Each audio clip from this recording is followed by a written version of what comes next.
What's going on? It's your man Mixed by DotCom, and we are live in studio for the first test run of If the Walls Could Talk. Live in studio with my co-host. Hello, this is Stephanie Cadigan, CEO of Limelight Records and CEO of Limelight Management. How are y'all doing? So good. Let me tell y'all what's going on today. I decided that I want to do a podcast. Not trying to ride anybody else's wave, anything like that. I want to do mine a lot different from what's mostly going on. I want to give the independent artists a platform, a chance, and just a stage, to share information, broadcast their music, maybe help them out a little bit. Because being in the industry, I realized that with anything, with business, with athletics, with life, there are different mini leagues, You got the NFL, you got the college, you might have the American Flag Football League, Boys and Girls Club, school sports. Just because a player necessarily doesn't make it to the NFL doesn't mean they're not a football player, right? Mm-hmm. Certain artists have to find their place and what works for them. Yep. So I want to touch on that. The number one thing that I always have artists come to me with, and I just don't understand why, but it's how to get a record deal. Okay, let me tell y'all artists something. How to get a record deal is the worst question, in my opinion, to ask. But hold on, why do you think that's the worst thing? I can tell you, I think it's the worst thing personally, in my opinion. Now, this is just my opinion. But to me, it's kind of like thinking about a job, right? Mm-hmm. If you're a hairstylist, you're not going to go into the shop and tell these folks you know how to do hair and then ask them, well, how do you do a perm?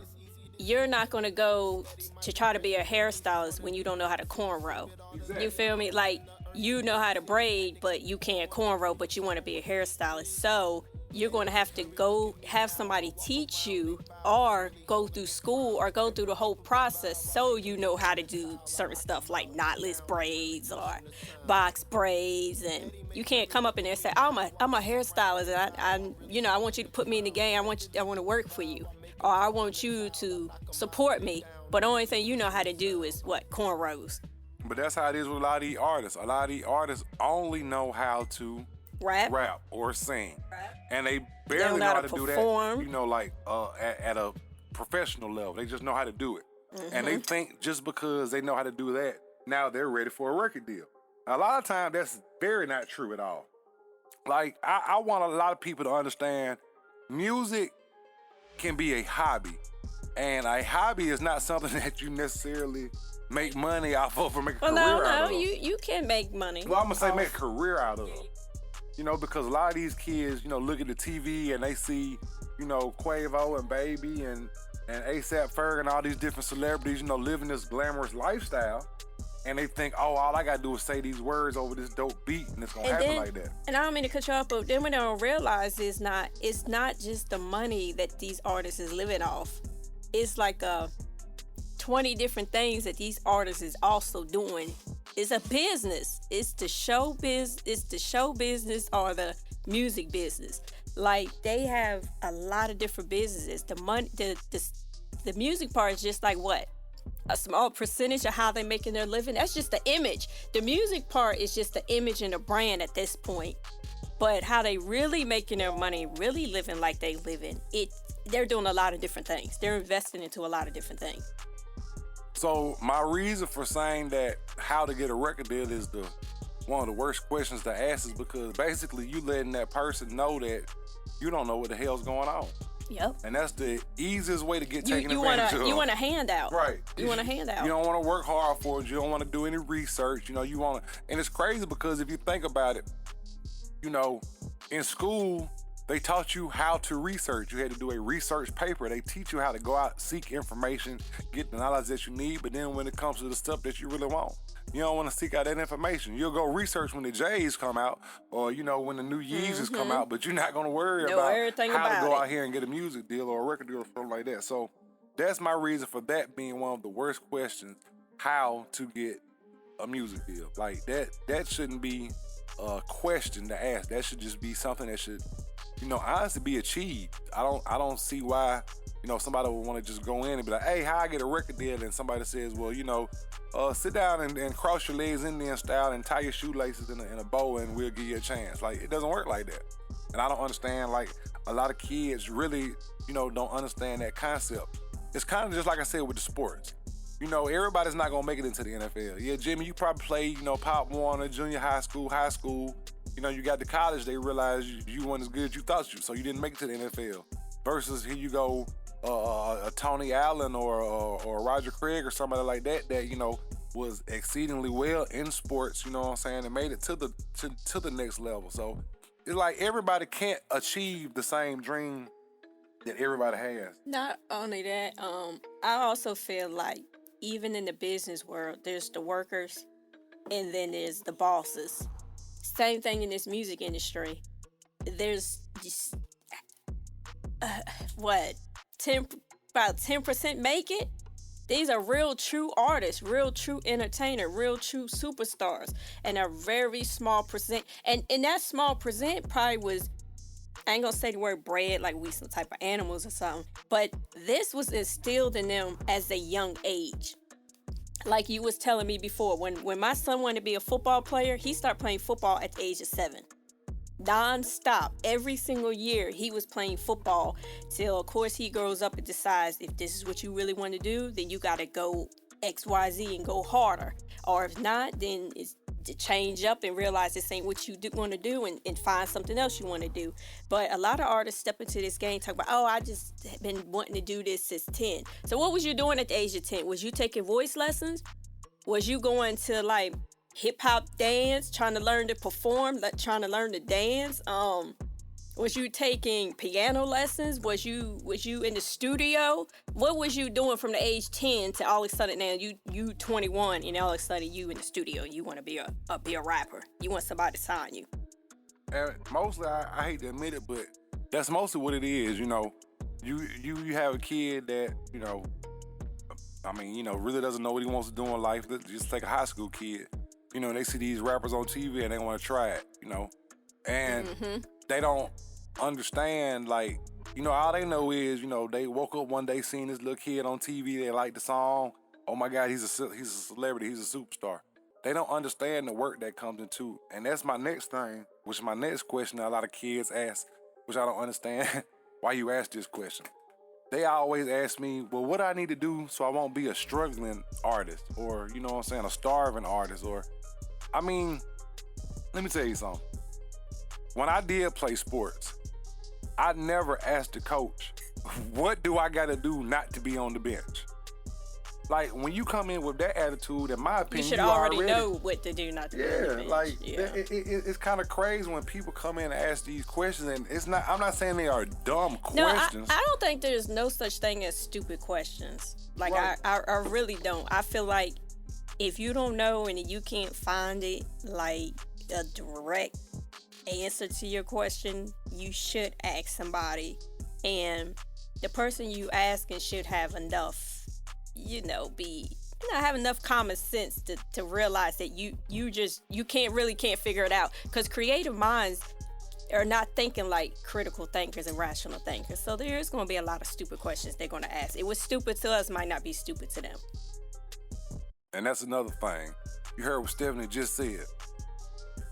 You can't trust the word of your cousin saying, oh yeah, you can make it in the record industry, and your cousin's not in the record industry. You can't trust the word of your homegirl at the corner store saying your song is hot, but she doesn't work in the record industry, she works at the corner store. And then they don't want to pay. Like, I do consultation, right? All day artists will be in my inbox and be like, how this sound? Go subscribe, go do this. First of all, there's nothing professional about it. It almost feels like you're forcing me to do something or you're spamming me. So if you want me to view you as like a business, like somebody to take serious, what you going to do? When you want to talk to a lawyer, what you going to do? You're going to book that consultation. Right. You're going to pay your money, and you're going to be serious. You're going to sit there and if you want somebody to listen to your music, if you send me 5 different songs and they all 3 minutes, I'm supposed to sit there and listen to all them songs and waste all my time and not be doing the other stuff that I'm supposed to be doing, like making money? I'm not going to stop in doing it. So when an artist got that mindset, feel like they could just spam people with their music and don't want to people who can actually help their career, not just regular people. I'm talking about people who can actually change their life, but they don't want to take them people serious.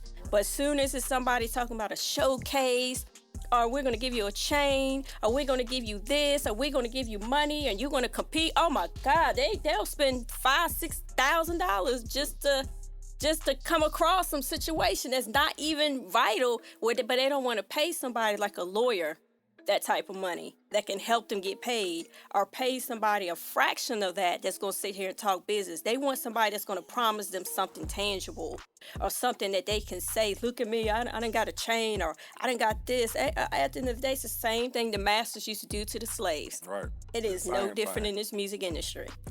But they don't want to pay nobody that's going to professionally tell them, like, look, this is not you. This is not your lane. Your brand, you don't have no brand. Your music is not what you're trying to portray to be. What what your image is. It's just not matching. They don't want to talk to people like that. They want to talk to people that's going to fill them up with a bunch of hopes and dreams and a bunch of hot air and make them feel like they're doing something. They just want to be part of whatever wave is next. Which comes to my next question. It's funny. I used to think about this when I was like, in school, but it made sense. The winning team. Mm-hmm. I don't understand Everybody why want to be on the winning artists team. want to come up when you're on the winning team and ask how to get on the winning team.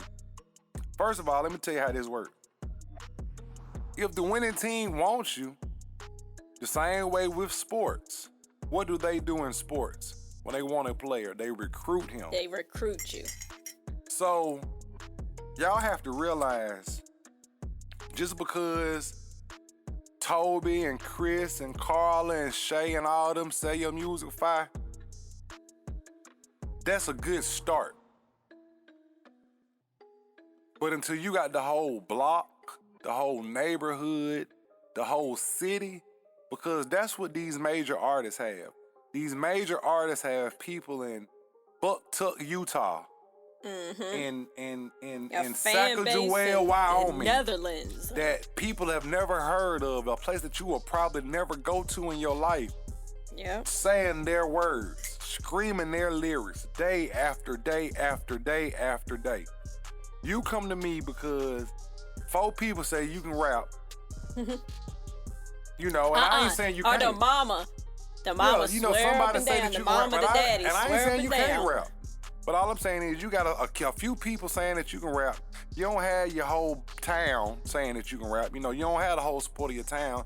You got a few people saying you can rap, and now boom, you want to come to the professional tryouts. Like, come on, it don't work like that. Y'all got to learn how to put in the work. Like, it's simple. Do the research. Find out what you need to do to gain your greatest potential in what you're trying to do in the music industry, if that's your thing. But you have to realize the music industry isn't what it was 2, 3, 5, 10, 15 years ago. It's changing. I'm 42 years old and I had to realize that just last year that the music game has definitely changed. Mm-hmm. It's more digital now. It used to be 95% business, 5% talent. I ain't gonna lie. Now it's damn near 99% business. And I hate to say it like that, but you have to think about it like this. Put this into a perspective. You have Johnny B over here, right? Oh man, Johnny B is the most lyrical boy. Johnny B go hard on any beat. I mean, Johnny B is crazy. His flows are sick, right? Mm-hmm. But then you got over here Ashley Velour, right? Ashley Velour is an alright rapper. You know what I'm saying? But Ashley Velour got an eyelash line, a makeup endorsement, a hairline, a clothing line, a shoe endorsement. What artist do you think the label's gonna go after? Because you have to realize labels are in it for the money. They're not in it to make you rich. They're in it to make y'all rich. It's not for you. It's for the complete package. a lot of people don't understand that. You think you sign a record deal to a label and you rich. No, you're making money for the team. Now you are on the court. Are you gonna score or are you gonna be on the damn bench? Because it's a lot of rappers that's on the bench. And don't get me wrong, I hate to say it like that, bench players still make money. You know what I'm saying? Like, you still can make money on the bench, but as an independent artist, you need to start thinking about more questions like, what is so important that artist got signed with his brand versus this artist not getting signed with their brand? Start researching and comparing notes on things of that nature.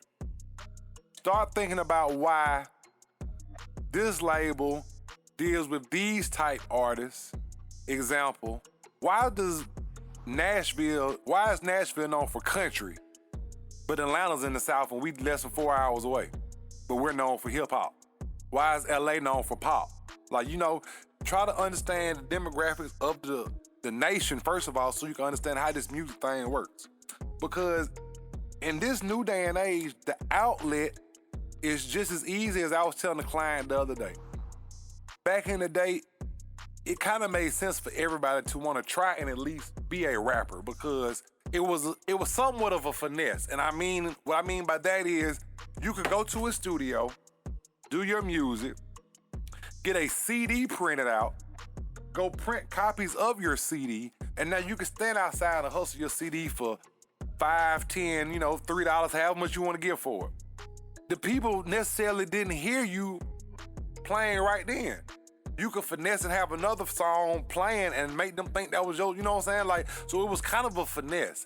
Nowadays, you go to a studio, you record a song, guess what?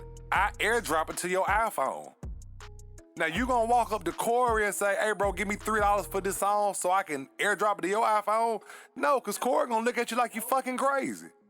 So you have to understand how this works. You gotta give them something physical, something. Like McDonald's is a perfect example of marketing at its finest, right? Right.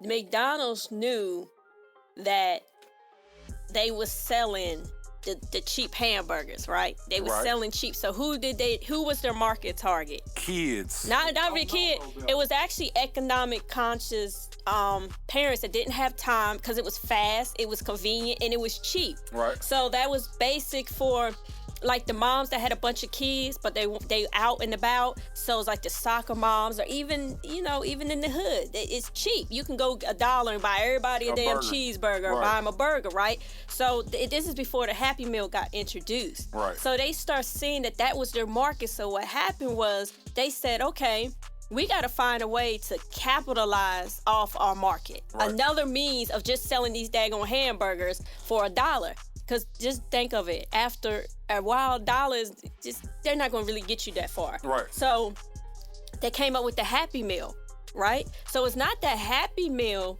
that the kids is running behind. What are they running behind? The toy. The toy. They don't give they could care less about them damn nuggets. It's the nuggets in the damn cheeseburger or whatever. It's the toy that was up in there. Right. So when they turned around and start putting toys up in there, what happened? These big companies like Walt Disney, the movie theaters, all the people start seeing like, okay, their market is so big, everybody got kids. All the kids love the women that love the fact that it's so convenient and it's easy and it's cheap, and then boom, and then when they turn around and made that and made it what, $3, $4. Now instead of these little dollar hamburgers, now they selling $1 million daggone them little dollar hamburgers. They made it worth what, $3 to $4. Right. It became worth it. It might have not been as affordable as the $1, but the kids, how many times you gonna go to McDonald's with a kid and they not gonna ask for a Happy Meal? Never. You're never going to know that. So they already knew that. So artists, not just saying that. So what I'm really trying to say is, the secret to all this at the end of the day is not about how to get a record deal. It's how you're going to market. Because if you can't find an audience, your question should be, how do I find my audience? How do I find my market? How do I find other stuff beside music? Because music, artists don't push music at all. It's either a brand, or it's just the song itself. Nobody gives a fuck about the artist at the end of the day. You could be behind, I never deal with half these artists, I never even knew what the fuck they look like until I liked their song. And then I decided to see what they look like on the video. And then I was like, okay, well, I already, I fuck with the brand. I like the way they look. So boom, I'm a fan now. Right. But like that song, what's that song? Track Star? Yep. I never even knew the little boy, but I like the song. I just recently looked him up because an incident that happened in Key West when I wanted to see what the little boy looked like. Right. And I finally seen him. But to this day, I don't care. I just like the song. So artists got to find out. They need to be asking the right questions. And the right question ain't, how do I get a deal? How can you, and another thing they always say is, how can you help me? What the fuck you got for me to do? Right. What How you can got you for help to do? me? I'm a manager or I'm a consultant, meaning you are a business. That means the manager at CVS don't go up in there and the CVS don't ask the manager, oh, what you gonna do for me? You gonna put money into this company? Are you gonna do? No, because you're already established. So that's where a manager steps in and organize everything for you. Get your team around you. Hire your employees. Make sure people get paid. Just whatever you need them for. We're not coming up in there telling you how to go to make the millions. You are supposed to be making millions. You're supposed to already be making money. And if you ain't making money, then you don't need a manager. You need to be consulting somebody, or you need to be asking the right questions on how to actually get yourself out there. But the artists want to think the only way they can do this is relying on labels. Where they need to be asking how they could be independent by themselves. And with that being said, we would like to thank you so much for the opportunity to present our opinions, our mindsets, and our thoughts to you. This is Mixed by DotCom. And this is Limelight. And this is If the Walls Could Talk, first test edition. And we're going to end this on Boulevard Mark, Boulevard Life. Yes, sir. Shout out to Boulevard Mark. Bought some shades today. Dior.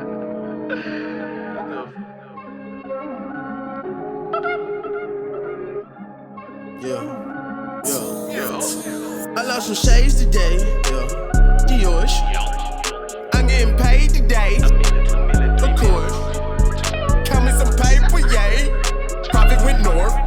Yeah. I just went to IG, make me a model. Show all the bands, man. Come swallow it. Come swallow it. Make sure my bad wood dead. Yeah. Who the little hood rap? Drop a 10, watch it get lit. I lost some shades today. Yeah. Dior's. I'm getting paid today. Of course. Don't play with me, play with that kitty, yeah. I move a little zip every minute, I did it a year. For pockets, I feel them, I'm making them style. Walked in Bally and Linens and cops on my cloud. Back to the skeleton, way it up, flower. Trapping, can't let it go, hug on the block like a bow. A screech that won't let me go, pulling me back like a child.